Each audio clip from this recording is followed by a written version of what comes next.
Hello and welcome to a brand new Steel Division 2 video today with me, Bubblebox. It was announced a while ago that the armory would be back, and now we have had a devlog and video showing off the new deck building system that will be in Steel Division 2. I say new, but in essence Wargame and Steel Division have got together, had a baby and called it the Steel Division 2 deck building system. And I'm not sure if it was a shotgun wedding, time will tell, but it's looking good so far. Players will finally, although not totally, get the freedom they deserve and indeed paid for when creating their own more personalised battle groups in Steel Division 2. A lot of new ideas were in previous Wargame series and have now been married to the phase system of Steel Division. I'll now explain the new system in this video, and we'll put links to the devlog and also to an example deck build by Eugen in the description below. And I'll play this in the background while checking out some screenshots and giving a little bit of explanation for new players or players coming back to Steel Division, or coming across to Steel Division from Wargame. I will also bring any more exciting news or updates about the game on this channel, as well as playing in the beta, so please subscribe if you want to see more. In the new deck building system, players will be able to decide their own economy rate, and unit cards are now locked into particular phases so that you can now decide how and when to bring a unit into battle.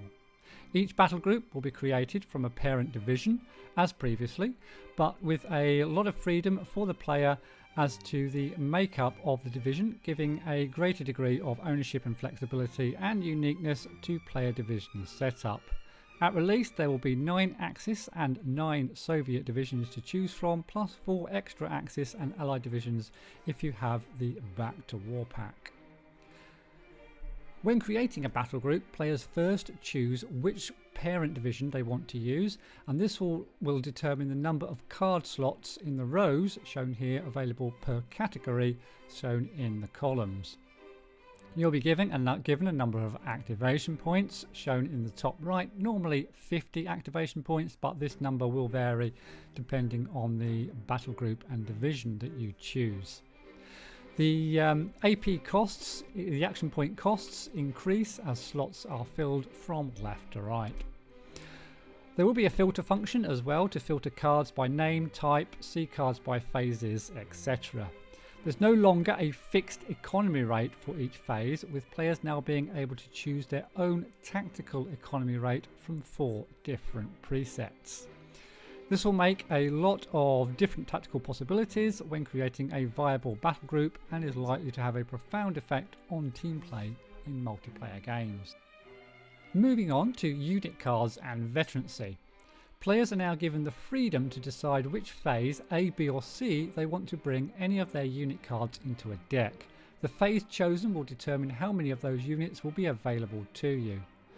The number of units available per card will also differ depending on the experience or veterancy level, which is also an option the player can choose.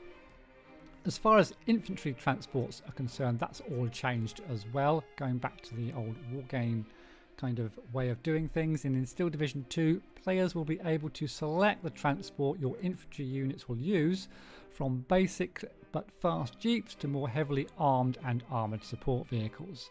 The more powerful the transport chosen, the more expensive the unit will be. The more powerful versions carrying weapons such as half-tracks will also be limited in availability. So in conclusion, the new and somewhat old revamped deck building system is certainly a move in the right direction for Steel Division 2. Giving players the freedom to create and play as they want is always good for any game. The new interface also looks a lot more slick, cleaner, clearer and easier to read and understand. I've got to say good luck to Eugen, a company that has had its problems over the last year or two. I do wish them well and hope that they continue on the correct trajectory for this game. As I say, I will be bringing updates for Steel Division 2 down the line, so please do subscribe if you want to see more, and I'll put some games up as well once the beta comes out. So thank you all very much for watching, and I'll see you in the next one.